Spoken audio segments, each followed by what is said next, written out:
Taste of Africa coming at you over in the Club World Cup as Esperance Tunis come at you against Flamengo. What am I talking about? Well, I'll tell you next.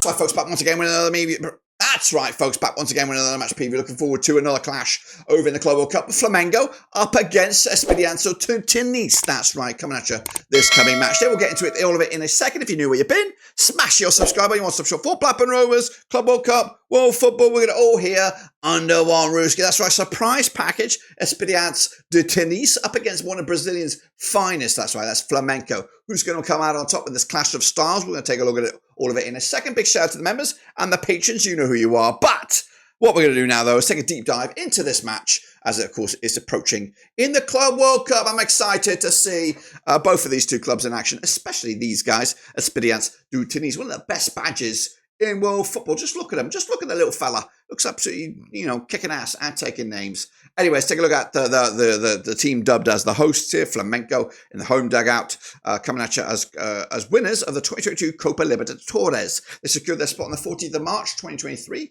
Been here 3 times in the past, previous to 2019 and 2022. Odds to get out of this group is 3-1 on.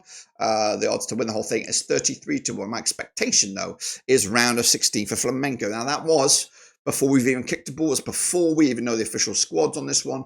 It is, of course, a long way away, so that could change, especially after this match. Let's take a look at the keepers now. They've got the likes of Agustin Rossi between the sticks, Matias Cunha as well. Into the defensive ranks, got Wesley Danilo, Sandro, I can get there in the end, Louis Ortez as well. Into midfield spots, quite a large midfield selection box here. Everton, Gerson Jorginho right here, right now. That's a recent development there. Eric Pulga out of Chile. And up top, likes of Pedro, Bruno Enrique, and Nuno Vieira, amongst others. This is a recent lineup then for Flamengo, likes of Rossi between the sticks, Sandro, Ortiz, Danilo, and Varela. Into midfield, likes of Gerson and Araujo, Everton, De Araceta, Araujo and Enrique up top. So a mixture of experience and youth in that lineup. This is their resume, of course, to kicking off against ES Tunis right here, right now on the opening day. Then, of course, they switch gears to take on Chelsea, match number 2 on the June the 20th. And then they wrap it up against newly appointed LAFC over in Group D. That's right. But standing in the way is Espérance Sportive de Tunis. That's right. Tunisia's representative coming at you as the best ranked eligible team in the CAF 4-year ranking system. They've been at a tournament such as this 4 times in the past, the previous 3, 2011, 2018 and 2019. The odds to qualify, 10-1. The odds to win the whole thing, 500-1. My expectation before we've even kicked the ball was the group exit, unfortunately. But I don't want it. I want you guys to go far. I want to see these guys cause some problems, cause some headaches, and maybe they can start right here, right now. Now, this group, of course, Chelsea, definitely 100% favourites for this one, but the second spot is up for grabs, and I'm not ruling these guys out at this moment, because LAFC are here. We now know they're their 4th team, so you can, if you beat them, you maybe get a point off these guys. You just don't know, you just don't know. Anyway, this is their lineup. Again, quite a humongous roster here. Look at the goalkeepers. They've got 6 to choose from. Amadou Memeche looks like the number 1 with Bechi Ben Said as well. Not going to lie to you, never seen these guys play in this team anyway. Rai Bochima, Yassin Maria, alias Bouzane, amongst others in the defensive quarters. Into midfield, the likes of Yoship Balali, Jan Sassi, alias Makwana as well. And then up top, the likes of Rodrigo Rodriguez, Ashif Jebri, we got the likes of Zinedine Qatar as well. But this is the lineup most recently. Again, not much information out there, but this is what I can pull.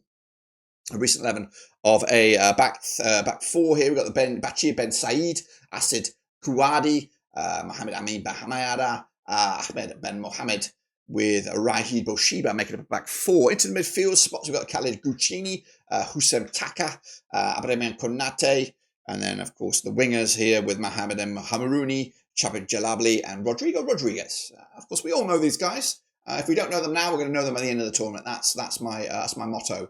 This is their resume. Taking on Flamengo right here, right now on June the 16th. Then they'll take on LAFC as well. These 2 games, massive. Get 4 points out of that. Who knows where Espérance Tunis will be at the end of the tournament. The last game is massive. I don't think they're going to get, honestly, I don't think they're going to beat them.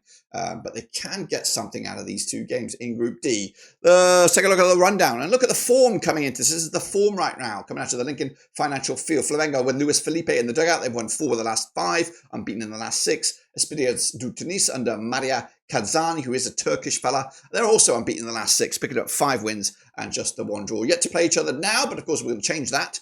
Quick look at the bookies odds. The bookies odds got Flamengo 10-3 on for the victory. 8-1 is your ES2 Tunis. 17-4 is the draw. The bookies, though, I mean, the public vote goes with Flamengo. 82% of the vote as of right now. Still early doors in that one. Tunis just get the 11%. But that's just their take. What is my take? Look, I am the football prediction king here. We're coming at you. Honestly, Flamengo do have a nice looking roster here, but we're up against an unknown entity that might be a little bit defensive. It might be a bit of counter-attack inside here. So they might be on their back line for a good part of it. First game of the tournament, a lot of nerves, a lot of expectations. So I'm going to give ES2 Tunis a benefit of the doubt here. I think they'll grind this sucker out and go with a 1-1 draw. Maybe they'll get a corner, a penalty, or something dodgy, or whatever, and they'll get their goal, and they'll sit on that for a good part of the game. I do think Flamengo will eventually crack their defence and get an equaliser and put this game on a level playing field. And again, it's kind of kills the momentum here, really, because this is a game you really want to be winning to give yourself a spot at that top 2 spots. Remember, top 2 go through. 4 points gets you in the conversation. The goal difference will be massive. But this puts both teams still with a chance of getting into that top 2. So that's my take. Let me know your thoughts and opinions as we look forward to the start of the tournament. Until then, subscribe, smash like, catch you later. Let me know down below. Until then, we are done.